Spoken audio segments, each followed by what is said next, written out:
Olá pessoas, vamos seguir aqui então com o nosso curso de transferência de calor e agora vamos falar sobre convecção. Na aula passada falamos de condução e agora a gente segue com convecção. Esse cara aqui é muito importante quando a gente fala de fluidos, quando a gente fala de líquidos, quando a gente fala de gases, a gente sempre precisa levar em consideração a convecção. Relembrando, a gente está falando de transferência de calor, existem três mecanismos: a condução, a convecção e a radiação. A condução acontece devido ao fato da agitação molecular passar entre as moléculas, ela não necessita de deslocamento de massa e é muito mais importante e significativa em sólidos. A convecção só acontece se eu tiver deslocamento de massa, então ela só acontece em fluidos e ela é muito importante, então, quando eu falo de gases e de líquidos, ok? E a radiação a gente vê na próxima videoaula. Bem, então vamos entender esses mecanismos da convecção.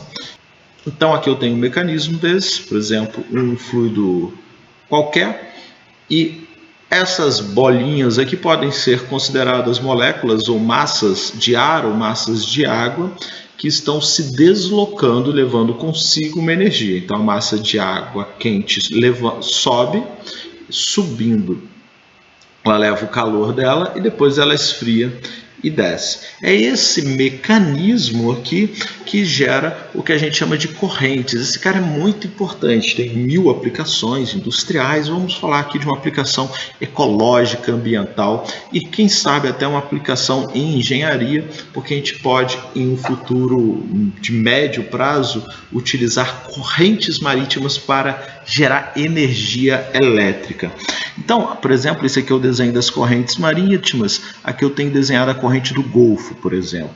O que é a corrente do Golfo? É a massa de água que sai das regiões tropicais e vai para o norte, por exemplo. Ela sai aqui da região tropical e carrega energia térmica até ali a costa do Reino Unido, até a costa da Grã-Bretanha ali, fazendo isso pela superfície. Então a água quente se desloca até a costa ali do Reino Unido, depois chegando ali ela encontra as massas de ar e as massas de águas ártica, ela vai esfriar, vai descer. Então a água quente veio pela superfície do oceano, ela vai esfriar, vai descer e vai voltar pelo assoalho oceânico. Então isso vai gerar uma corrente contínua que vai levar a energia térmica para a região ártica e resfriar os trópicos, ok? Então é por isso que a gente consegue olhar aqui no Reino Unido uma temperatura ou climas muito mais amenos do que aqui no Canadá. Então se você pegar regiões entre Reino Unido e Canadá que estão na mesma latitude, você vai perceber que o clima do Reino Unido é muito mais ameno, ele não é mais quente do que no Canadá, é devido a essa corrente do Golfo que chega até a costa da Inglaterra, até a costa do Reino Unido e não passa aqui pela costa canadense. Ok? Então isso é muito importante. Aqui não é somente uma correntezinha, é muita água que vai com muita energia. Então se a gente conseguisse colocar algum mecanismo aqui para transformar essa energia cinética em energia elétrica, nós teríamos uma fonte muito grande de energia elétrica no planeta. Claro que isso poderia interferir drasticamente, dependendo do tamanho dessa usina que nós colocássemos no oceano, nas correntes, evitando assim que a corrente, por exemplo, quente fosse até a Europa e fazendo com que parte da Europa ficasse muito mais fria, pode ser até extrapolando, criando uma pequena região glacial aqui na Europa. Bem, esse é um tema super controverso, mas é importante você perceber então que esse mecanismo super importante para o clima global, super importante para o clima da Europa, e com algum potencial de geração de energia elétrica, é promovido pela convecção. A mesma explicação para as correntes, pode ser dada para as correntes marítimas, podem ser feitas para correntes de ar. Por isso que sempre vem ar frio, frente fria da Argentina para o Brasil, porque são as frentes frias que estão vindo por baixo, pela parte baixa da atmosfera do Ártico. E o ar quente aqui da atmosfera vai migrar para os polos. Então, o calor aqui gerado nos trópicos vai por cima da atmosfera para as regiões polares, o Ártico e o Antártico, e o ar frio do Ártico e Antártico vem por baixo da atmosfera, gerando as frentes frias que vem sempre, que a gente ouve falar que vem da Argentina. Então a gente já percebe que a corrente marítima e as correntes de ar são explicadas pela convecção, que nada mais é do que esse fluxo que acontece, constante movimentação dos fluidos. Mas a pergunta que agora deve ser respondida: por que existe essa movimentação? Bem, a razão dessa movimentação a gente pode ver neste exemplo que aqui está.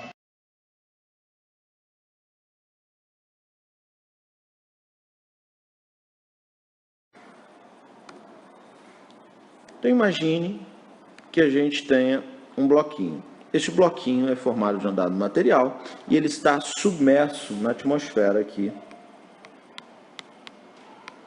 Ok? Está submerso na atmosfera. Se ele tem um volume e está submerso na atmosfera, podemos deduzir que existe uma força empuxo atuando neste bloquinho. Porque existe uma força empuxo, qualquer volume submerso em um dado fluido vai ter uma força empuxo. Se ele tem massa, também vou ter aqui uma força peso, porque qualquer massa vai ter peso. Então, se esse bloquinho está parado, podemos dizer que a força peso tem que ser igual à força empuxo. Por isso que ele está aqui em equilíbrio. Então, agora vamos supor que a gente forneça a esse bloquinho aqui energia na forma de calor.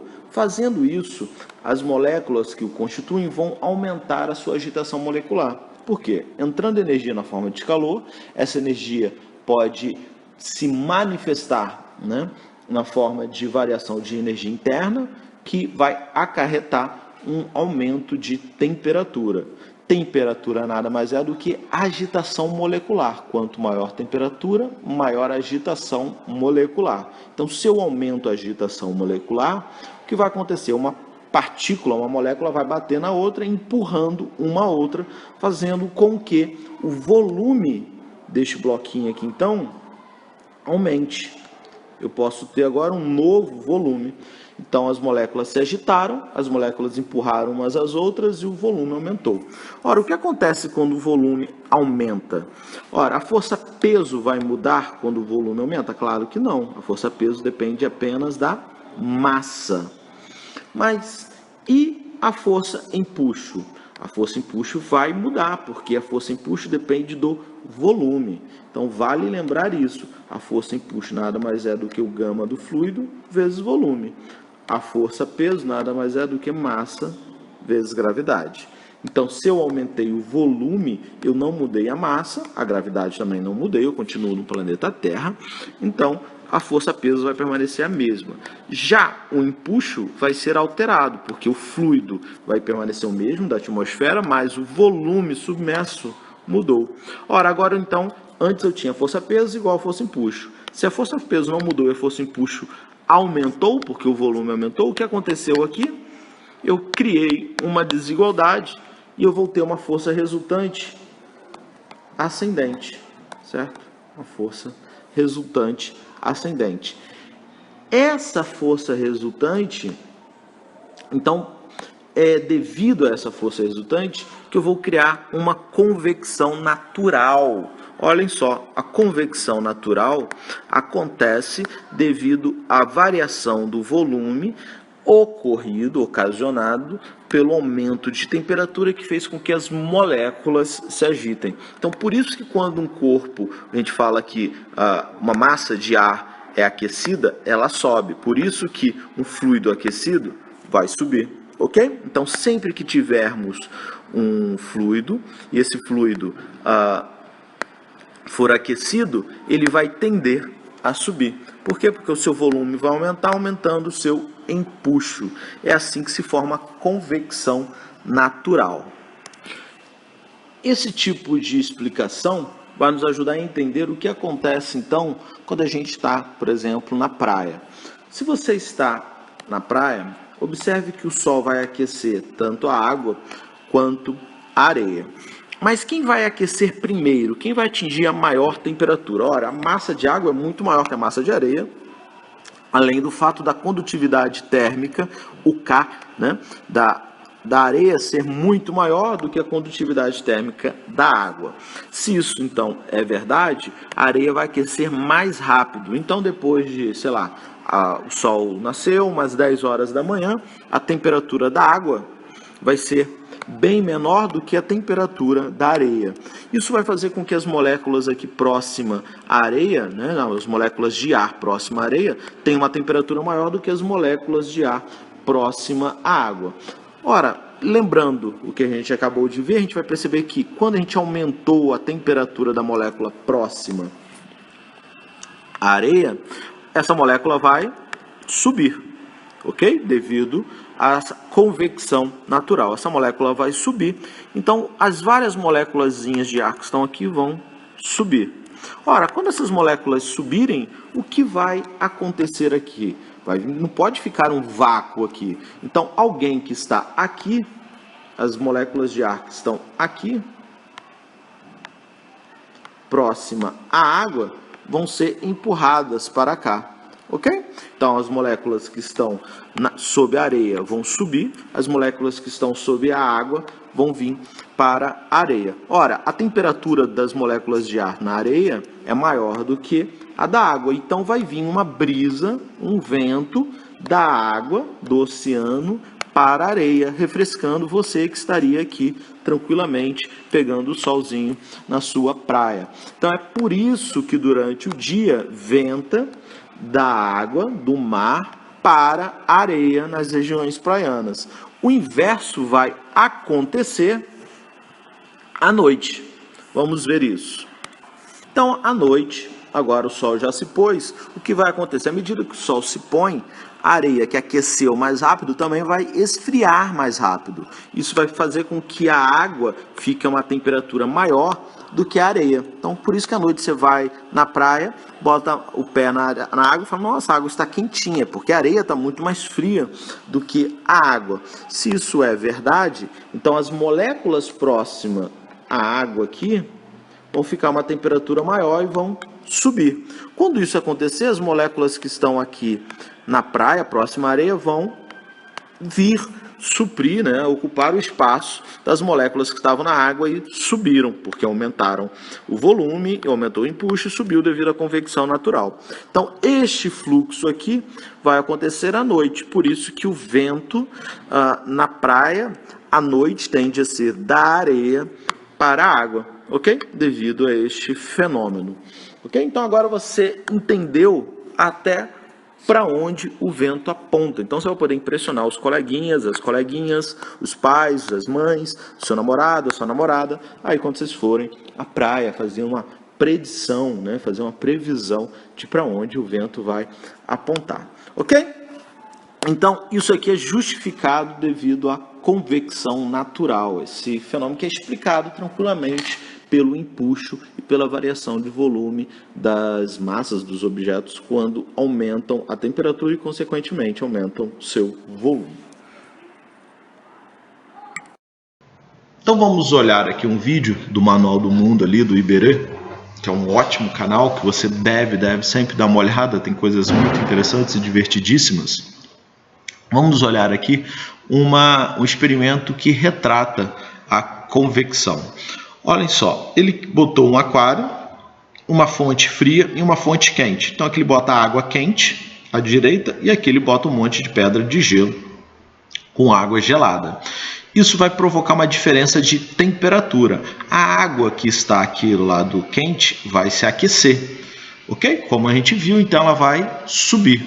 A água que está aqui do lado frio vai resfriar, então ela vai descer. Isso vai provocar uma corrente. Olhem só o que acontece. Então aqui ele joga um fluido azul e aqui um fluido quente. Perceba que o fluido azul está na região fria e o fluido vermelho está na região quente. Olha o que vai acontecer.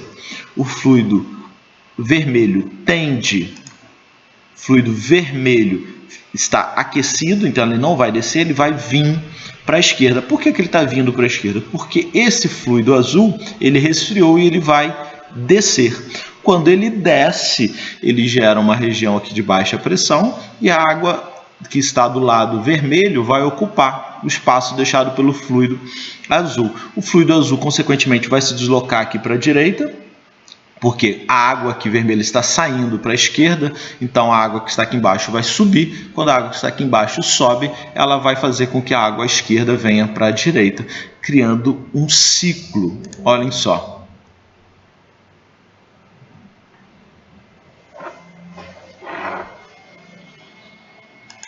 Ok? Perceba que a água que estava aqui em cima vermelha veio para a esquerda e a água que estava aqui à esquerda veio para a direita. A água quente, quando chegou aqui, ela resfriou, então ela desce. A água fria, quando chegou aqui, ela aqueceu, então ela sobe. E está aí o fluxo feito pelo Manual do Mundo que você deve visitar. Vamos ver mais uma vez aqui para você perceber a dinâmica.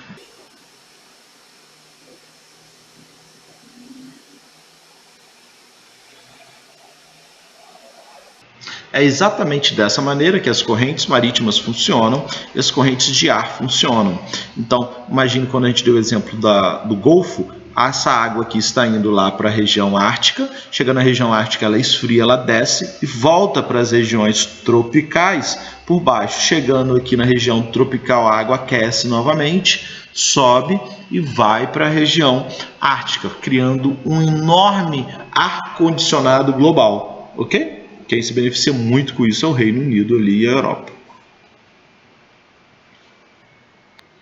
Então agora vamos ver como matematicamente a convecção se comporta. A convecção tem um calor aqui atravessando a parede, ok? E depois que ela sai da parede, ela vai atravessar a parte da atmosfera. A parede, a superfície da parede, de novo, você está vendo a parede aqui de lado. Então aqui eu tenho uma área, outra área. Aqui você está vendo o tijolo da parede de ladinho, a espessura da parede. Aqui eu tenho a superfície da parede, é uma dada temperatura, e a temperatura do ambiente do fluido é essa T no infinito.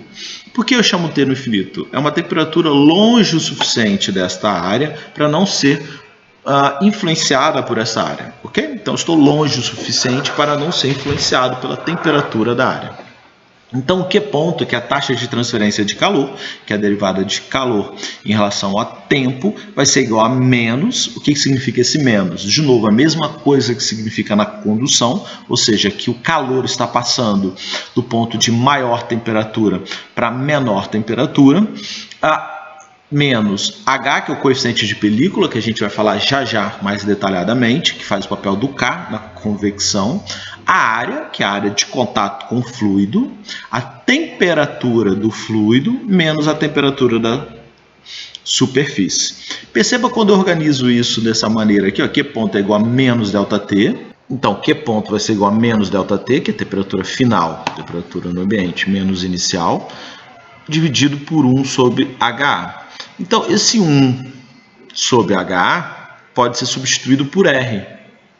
Então, a gente chega na mesma formulação que a gente chegou para a condução, onde Q ponto é igual a menos ΔT sobre R, que é a resistência térmica. No caso de ser convecção, a resistência térmica é igual a 1 sobre coeficiente de película vezes a área em contato com o fluido. Então, a formulação de convecção é análoga à formulação de condução, onde muda apenas o R, ok? Agora vamos ver esse coeficiente de película H. O coeficiente de película, ele não é função apenas do fluido, ele é claro que água e ar têm coeficiente de películas diferentes, mas também a velocidade do escoamento influencia no coeficiente de película e a geometria. Você sabe disso.